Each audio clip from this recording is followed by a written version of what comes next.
Assalamualaikum warahmatullahi wabarakatuh. Saya Vesya Andiarti, mahasiswi Sekolah Tinggi Ilmu Farmasi Bakti Pertiwi. Saya di sini akan mengerjakan tugas presentasi farmakologi 3. Analgetik merupakan senyawa yang mampu meringankan dan menekan rasa nyeri melalui penghambatan respon terhadap stimulus nyeri pada reseptor opiat. Reseptor lain dapat mengakibatkan dalam pemrosesan nyeri dan melalui penghambatan pembentukan prostaglandin. Sedangkan pengertian dari nyeri itu merupakan perasaan yang tidak menyenangkan atau perasaan pribadi yang diakibatkan karena kerusakan pada jaringan. Patofisiologi dari nyeri itu terbagi menjadi dua. 1. Nyeri nosiseptik atau akut. 2. Nyeri neuropatik. Nyeri nosiseptik, nyeri somatik, yaitu sumber nyeri yang berasal dari kulit, tulang sendi, otot, atau jaringan penghubung. Sedangkan nyeri visceral, yaitu berasal dari organ dalam seperti usus besar atau pankreas. Sedangkan pengertian dari nyeri neuropatik, yaitu terjadi akibat pemrosesan input sensorik yang abnormal oleh sistem saraf pusat atau perifer. Contohnya itu ada 4. 1. Nyeri punggung bawah. 2. Neuropatik diabetik. 3. Nyeri kanker. 4. Luka pada sumsum tulang belakang. Penggolongan obat analgetik terbagi menjadi 2.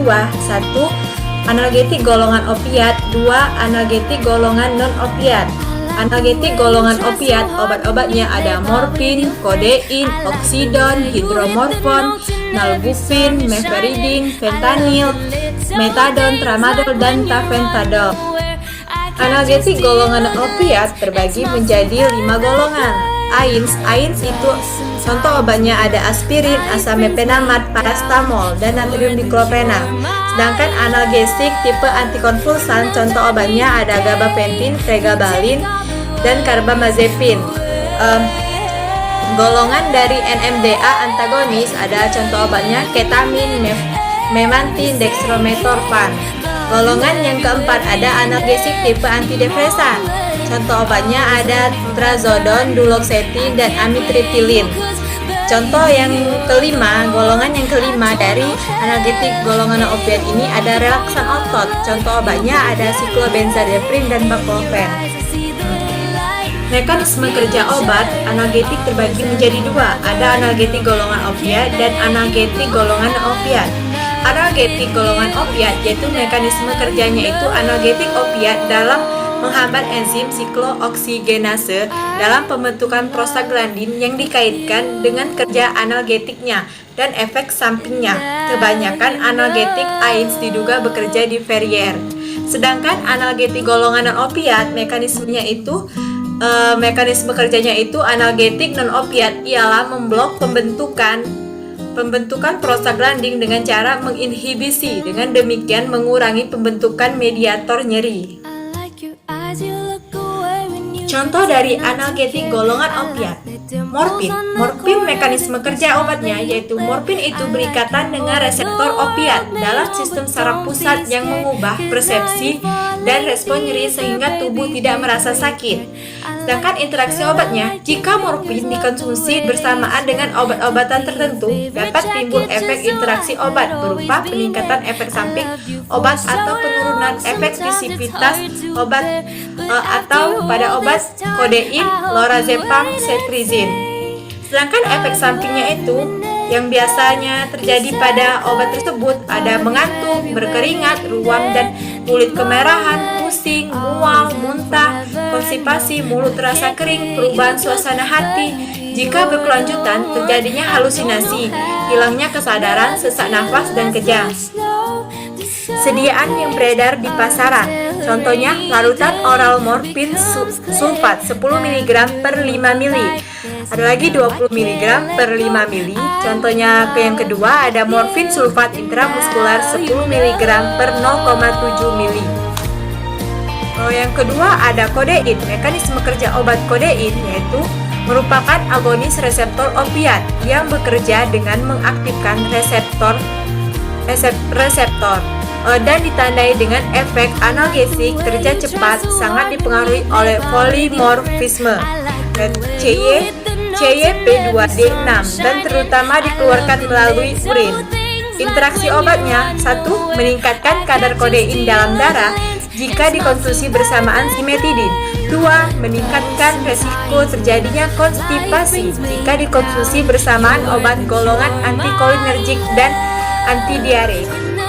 Efek samping dari obat tersebut: pusing dan limbung, mulut kering, mual dan muntah, kehilangan nafsu makan, mudah merasa lelah, sembelit, sakit perut, dan tuang. Sedangkan sediaan yang beredar di pasaran pada obat kodein tersebut ada 3. 1. Kodein tablet 10 mg, 15 mg, dan 20 mg. Yang kedua, Codifron kodein kapsul.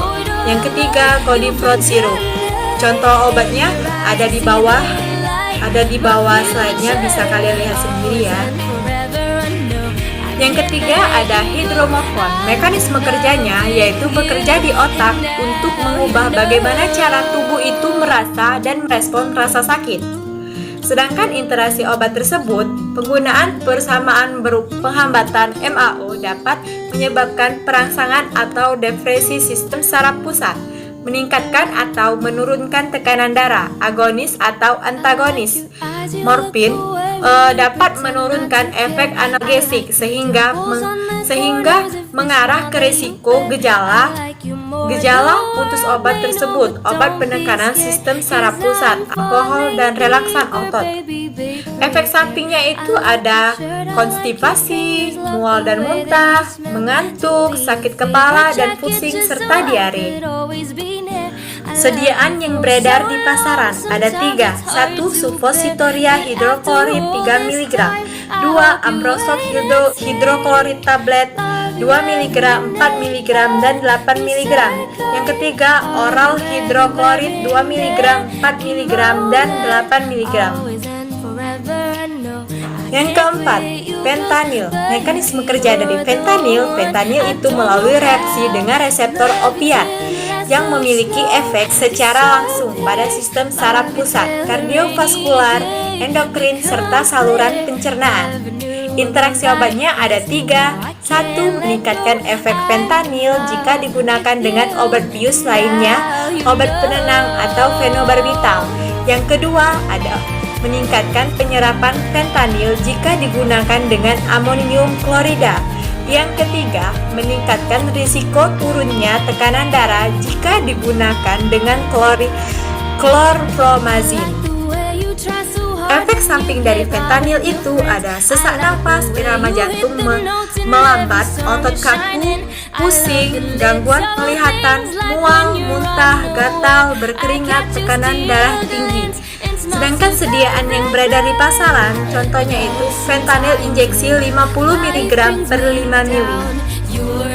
Yang kelima, meferidin. Mekanisme kerja dari meferidin dengan mengaktifkan reseptor opiat di susunan saraf sehingga mengimpuls nyeri terhambat, serta farmakokinetika di dalam tubuh. Farmakokinetik meferidin absorpsi, distribusi, metabolisme, dan ekskresinya. Interaksi obatnya ada 3. 1. Peningkatan tingkat metabolisme fenidin dengan asiklovir. Yang kedua ada simetidin kombinasi dengan antidepresan, dapat menimbulkan sindrom serotonin. Yang ketiga ada kombinasi dengan amobortal dengan meningkatkan sedasi.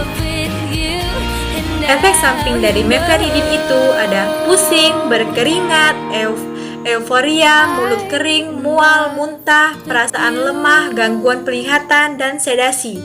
Sedangkan sediaan yang beredar di pasaran itu, meferidin itu ada tablet meferidin 100 mg per mili dan 50 mg per mili. Ada lagi injeksi damerol 100 mg per mili, 50 mg per mili, dan 10 mg per mili. Ada solution meferidin 50 mg per 5 mili atau 10 mg per mili. Baiklah, saya sekarang akan menjelaskan contoh dari analgetik golongan non-opiat. yaitu AINS. Contoh dari AINS itu obatnya ada indomethacin. Mekanisme kerja dari indomethacin yaitu mekanisme kerjanya sebagai antiinflamasi. Bila membran sel mengalami kerusakan oleh suatu rangsangan kimiawi, fisik, atau mekanis, maka enzim fosfolipase diaktifkan untuk mengubah fosfolipida menjadi asam arahidonat. Interaksi obat dari indomethacin ada dua. Satu, metoreksat, yaitu dikombinasikan dengan indomethacin dapat meningkatkan kadar obat tersebut dalam darah. Dua, haloperidol dikombinasi dengan indomethacin menaikkan efek obat seperti mengantuk. Efek samping dari indomethacin ada sakit kepala, pusing atau vertigo, depresi, lelah, mual, muntah, konstipasi, tukak lambung. Sedangkan sediaan yang beredar di pasaran itu ada Dialon indomethacin kapsul 100 mg, 25 mg, 50 mg, dan 70 mg. Ada lagi dulcolat bisakodil suppositoria 10 mg. Dan ada lagi bentuk suspensinya ada otoprim. Dengan otoprim indomethacin itu ada 25 mg per 5 ml. Yang kedua, ada asam mefenamat. Mekanisme kerja dari asam mefenamat yaitu dengan cara menghambat kerja enzim siklooksigenase. Enzim berfungsi untuk membantu pembentukan prostaglandin saat terjadinya luka dan menyebabkan rasa sakit dan peradangan. Interaksi obatnya ada efek meningkatkan dengan antikoagulan, asam mefenamat, dan digoxin. Keduanya meningkatkan kalium serum. Efek samping dari asam mefenamat, mual, muntah, perut mulas, sembelit, kembung, sakit kepala, kulit terasa gatal, dan mulut kering. Sediaan yang berada di pasaran ada asam mefenamat tablet 500 mg dan mefinal kapsul 250 mg. Analgesik tipe antikonvulsan. Contoh obatnya ada karbamazepin. Mekanisme kerja dari karbamazepin yaitu kerja karbamazepin secara biokimiawi diketahui dengan cara menghambat arus voltage dependent natrium melalui dua mekanisme. Interaksi obat dari karbamazepin terbagi menjadi tiga. Satu, mengurangi kadar sejumlah obat dalam darah seperti tacrolimus dan lafatib. Yang kedua, meningkatkan kadar siklofosfamid dalam darah. Yang ketiga, meningkatkan risiko hiponatremia jika digunakan bersama diuretik. Efek samping dari karbamazepin ada mengantuk, pusing, mual, muntah, mulut kering, gagal hati, sindrom Stevens-Johnson, serangan jantung. Sedangkan sediaan yang beredar di pasarannya itu ada Tegral tablet 200 mg, Bamegetol tablet 200 mg, dan kapsul 100 mg, 200 mg, dan 300 mg. Yang kedua, ada gabapentin. Mekanisme kerja dari gabapentin yaitu memengaruhi saraf dan senyawa kimia di dalam tubuh yang menyebabkan kejang dan nyeri. Interaksi obat dari gabapentin terbagi menjadi dua. Satu, antasida yang mengandung aluminium atau magnesium. Efeknya adalah menurunkan penyerapan gabapentin. Yang kedua, ada mengurangi pembersihan ginjal dengan simetidin. Sedangkan efek sampingnya ada pusing, mengantuk, lemah, mual, muntah, diare. Sediaan yang beredar di pasaran ada kapsul 100 mg, 300 mg, dan 400 mg, serta tablet dan suspensinya 100 mg per 55 mg. NMDA antagonis. Contoh obatnya ada memantin. Mekanisme kerja dari memantin yaitu bekerja dengan cara menghambat zat kimia glutamat di otak.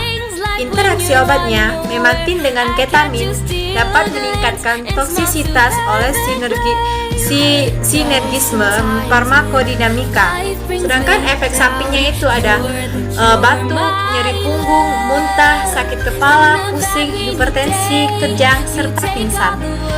Sediaan yang beredar di pasarannya itu ada 3, tablet memantin Hebixa dan kapsul memantin 7 mg, 14 mg, 21 mg, serta solusi memantin 2 mg per mili. Contoh yang yang kedua ada ketamin. Mekanisme kerja dari ketamin itu, ketamin utamanya yang bersifat kompetitif mempunyai sifat antagonis terhadap neurotransmitter eksitatori glutamat pada reseptor NMDA di susunan saraf pusat otak, saraf tulang belakang. Dan interaksi obatnya itu ada dua. Satu, memperlambat masa pemulihan jika digunakan dengan obat-obatan fenobarbital. Yang kedua dapat meningkatkan risiko kejang jika digunakan dengan teopilin. Efek samping dari ketamin itu yaitu hipertensi, gangguan jantung, tekanan dalam kepala meningkat, takikardia, kejang, gangguan penglihatan, mimpi yang terasa nyata. Dan sediaan yang beredar di pasaran itu ada injeksi ketamin Hamel 50 mg per mili.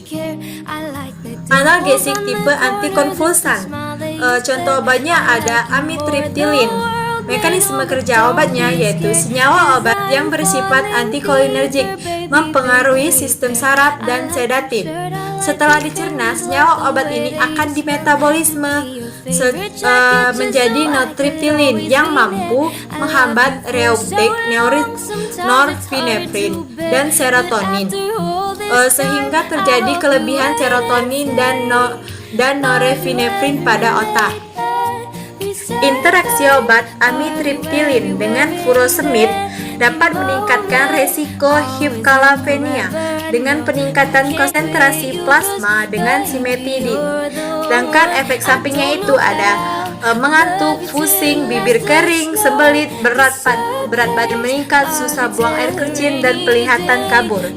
Sediaan yang beredar di pasaran ada tablet amitriptilin 10 mg, 100 mg, 150 mg, 25 mg, 50 mg, dan 70 mg. Yang kedua ada duloxetin. Mekanisme kerja dari duloxetin yaitu menghambat proses pengambilan kembali serotonin dan norepinefrin sehingga meningkatkan kadar keduanya di saraf tulang belakang, aktivasi reseptor alfa adrenergik pada pasca sinap menyebabkan penekanan rasa nyeri. Interaksi obat terbagi menjadi dua. Satu, peningkatan resiko sindrom serotonin dengan TCA, SSRI, dan lithium. Yang kedua ada peningkatan resiko pendarahan dengan aspirin, NSAID, warfarin, dan antikoagulan lainnya. Efek samping dari duloxetin ada insomnia, hipersomnia, diare, pusing, sakit kepala, nafsu makan berkurang, sering berkeringat, dan konstipasi. Sedangkan sediaan yang beredar di pasaran ada duloxetin stada kapsul 60 mg. Contohnya ada di bawah. Contoh obat dari relaksan otot ada siklobenzaprin. Mekanisme kerja dari siklobenzaprin yaitu menghambat proses pengambilan kembali norepinefrin di locus coeruleus yang menyebabkan peningkatan kadar norepinefrin pasca sinap dan merelaksasi otot rangka. Sedangkan interaksi obatnya ada inhibitor monoamid oksidasi yang diminum dalam waktu 2 minggu setelah siklobenzaprin dapat menyebabkan efek samping yang serius dan mengancam jiwa. Efek samping dari siklobenzaprin ada mengantuk, konstipasi atau sembelit, mual, muntah, kelelahan, ruam kemerahan, pusing yang berat, bengkak pada wajah, lidah, dan tenggorokan. Sedangkan sediaan yang berada di pasaran ada flaseril 10 mg. Contoh sediaannya sudah saya tampilkan pada slide sebelah. Contoh obat yang terakhir dari relaksan otot ada baclofen. Mekanisme dari baclofen itu bekerja dengan cara melemaskan otot melalui penghambatan rangsangan saraf. Sedangkan interaksi obat dari baclofen itu terbagi menjadi dua. Satu, meningkatkan efek samping baclofen jika dikonsumsi dengan antidepresan trisiklik. Sedangkan yang kedua yaitu interaksi obatnya meningkatkan risiko hipotensi jika dikonsumsi dengan obat antihipertensi. Efek sampingnya ada mengantuk, mual, sakit kepala, muntah, insomnia, konstipasi, serta kelelahan. Sediaan yang berada di pasaran ada Lioceral tablet 10 mg. Baiklah, itulah hasil presentasi saya tentang analgetik. Jika ada kekurangan, saya mohon maaf. Kepada Allah, saya mohon ampun. Wabillahi taufiq wal hidayah. Wassalamualaikum warahmatullahi wabarakatuh.